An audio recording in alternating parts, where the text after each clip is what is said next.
October 14, 1944. 2:47 p.m. Aachen, Germany.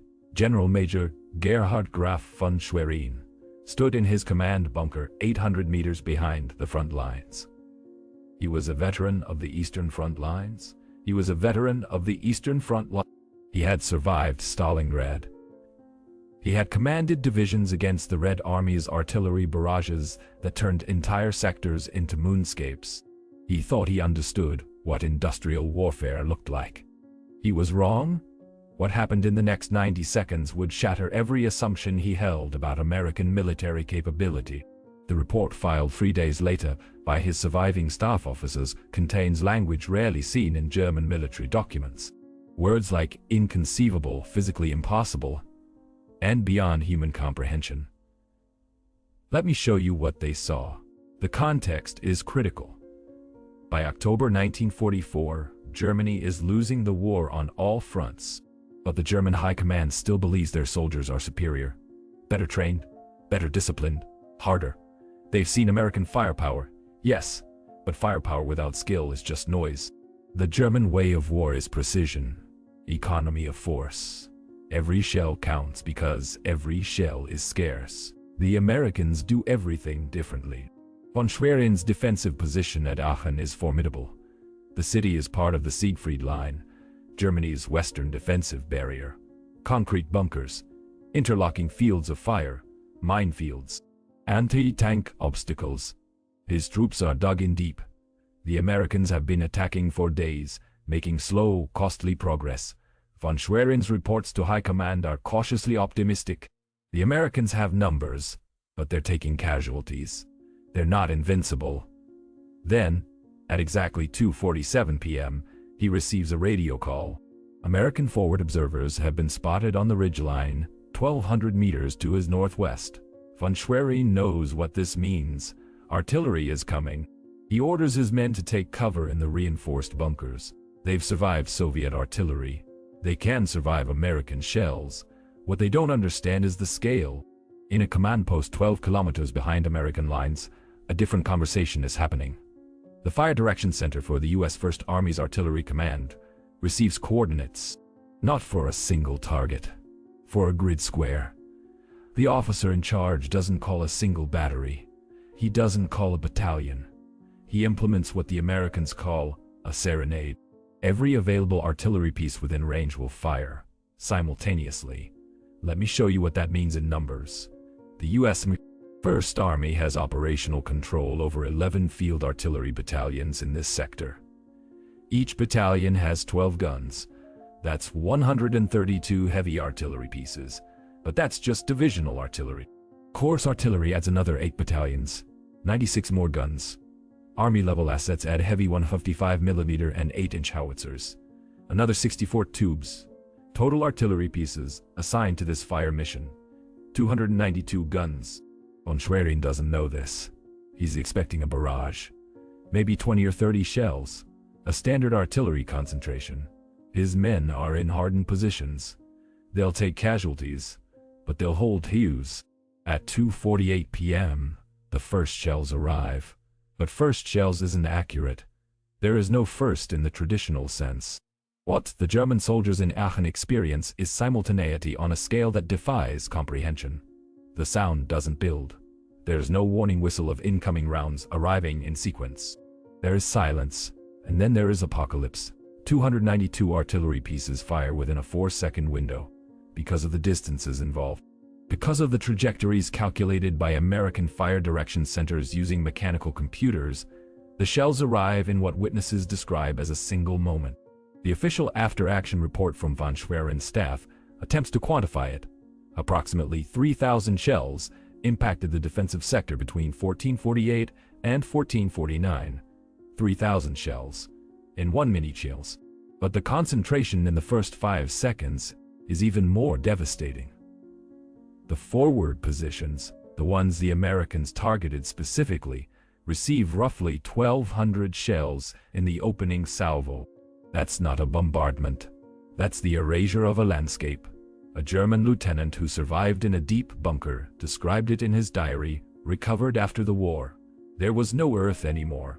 No trees, No positions, just a boiling cloud of smoke and dust and fire that rose 50 meters into the air. I thought a bomb, an atomic bomb perhaps, had been dropped. There was no other explanation. Von Schwerin's command bunker shakes so violently that the overhead timbers crack. Dust pours from the ceiling. The lights go out. His communications officer tries the radio. Static. The telephone lines to forward positions are dead, cut by the concussive force. When the barrage stops, 12 minutes later, von Schwerin climbs to the surface. The forest that had provided cover for his forward platoons is gone. Not damaged. Gone. Where there had been trees 40 feet tall, there are splinters. Where there had been a network of trenches and fighting positions, there are overlapping craters.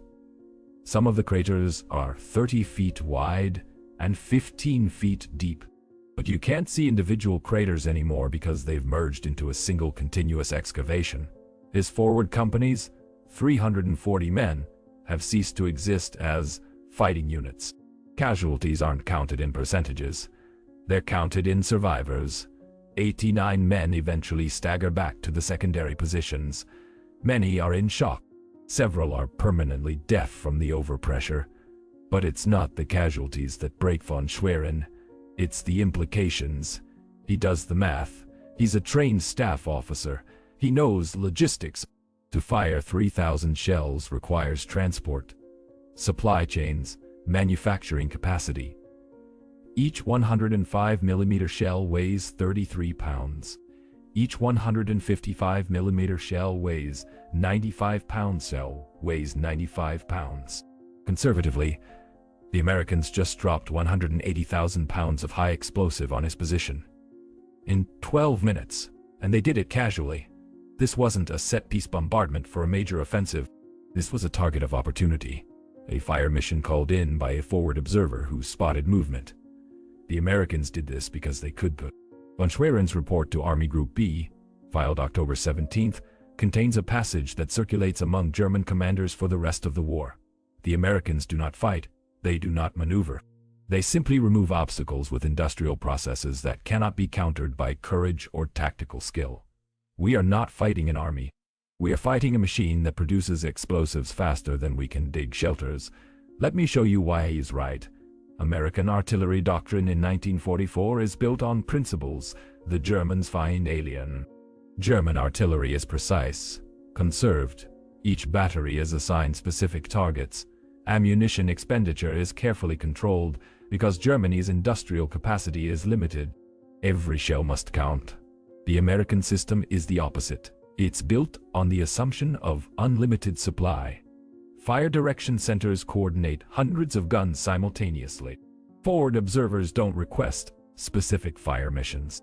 They request concentrations or serenades or, in extreme cases, TOTS time on target missions where every shell arrives simultaneously regardless of distance. The Americans have a term, steel on target. It means putting the maximum amount of explosive force on a designated point in the shortest possible time. Efficiency is measured not by shells saved, but by enemy positions eliminated. The logistics to support this are staggering. The U.S. Army in Europe fires approximately 6 million artillery shells per month in late 1944. That's 200,000 shells per day. It requires a supply chain that moves ammunition from American factories to French ports to forward dumps to gun positions. The Red Ball Express, the famous trucking operation, dedicates 40% of its capacity to artillery ammunition alone. German intelligence officers study captured American supply documents and conclude they must be fake. The numbers are impossible. No nation can produce ammunition at this rate. But the bombardments keep coming. Von Schwerin survives Aachen. The city falls on October 21st, after the Americans employ the same artillery tactics repeatedly. The German defenders fight with courage and skill. It doesn't matter. Every position, every strong point, every counterattack is met with overwhelming artillery fire that arrives faster than German troops can react. After the war, von Schwerin is interviewed by American military historians. They ask him when he knew Germany would lose. His answer is specific. October 14, 1944, at 2:48 p.m. When the first understood that the Americans could do that, could drop an entire battle's worth of artillery in 1 minute, casually, on a whim, I knew we were not fighting a nation at war. We were fighting a nation that had industrialized war itself. The irony is brutal. Germany pioneered industrial warfare. Krupp Steelworks, IG Farben Chemicals, the assembly line production of tanks and aircraft. But Germany industrialized weapons. America industrialized the entire system of war. Production, logistics, supply, coordination. The weapons were just the visible output of a machine that operated on principles German planners had never imagined possible. Here's the comparison that should terrify you. In 1944, the entire German military fires approximately 36 million artillery shells for the entire year. The US military fires 75 million shells in the same period. But it's not just the total, it's the concentration. German artillery is spread across two fronts, east and west. American artillery in Europe alone represents more tubes, more shells, and more coordination than Germany can muster globally. And the Americans are just getting started. By 1945, artillery production increases. New fire direction techniques allow even faster coordination. The Battle of the Bulge, Germany's last major offensive, is stopped not primarily by American infantry or tanks. It's stopped by artillery. German panzer columns advancing through the Ardennes are detected by forward observers and hit with taut missions that arrive so fast. German commanders think they've driven into prepared ambushes. They haven't. The Americans are just that fast. Von Schwerin's observation becomes doctrine. By early 1945, German defensive manuals include specific warnings about American artillery. Troops are instructed to dig deeper, disperse more, never concentrate. But there's a fatalism in the language. The manuals acknowledge that if the Americans designate your position for elimination, there is no defense. You survive by not being seen. Once you're targeted, it's over. This is the hidden story of the Western Front. We remember D-Day. We remember the tanks. We remember the infantry fighting through hedgerows. But the weapon that broke the German army in the West wasn't the Sherman or the Garand or the P-51. It was the 105mm howitzer, the 155mm Long Tom, and the coordination network that allowed American gunners to put 3,000 shells on a target in 60 seconds. The Germans called it the Steel Hurricane. American soldiers called it artillery support. The difference in terminology tells you everything about the difference in capacity. After the war, the U.S. Army conducts assessments of what won the ground war in Europe. Infantry effectiveness, tank performance, air support, all are analyzed. But one statistic stands out. Of all German casualties inflicted by American forces in Northwest Europe, from D-Day to VE Day, 75 are attributed to artillery. Not tanks, not aircraft, artillery. The weapon the Germans thought they understood, the weapon they'd used themselves for decades, the weapon they considered a supporting arm, that weapon, in American hands, became the decisive instrument of victory. Von Schwerin understood this on October 14, 1944. Standing in the ruins of his command sector, watching the smoke clear over what had been a forest, he understood that Germany wasn't losing to better soldiers. They were losing to a system that treated war as an industrial process, where the output was measured in shells per minute, and the input was an economy the Germans could never match. The moment a German general finally understood American artillery power wasn't a moment of respect for a worthy opponent.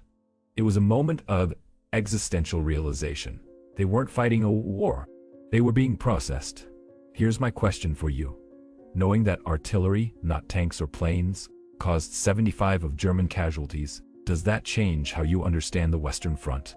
Should we talk more about the unglamorous weapons that actually won the war? Drop your thoughts in the comments.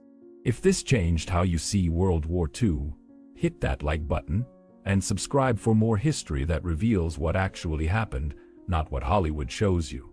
Thanks for watching.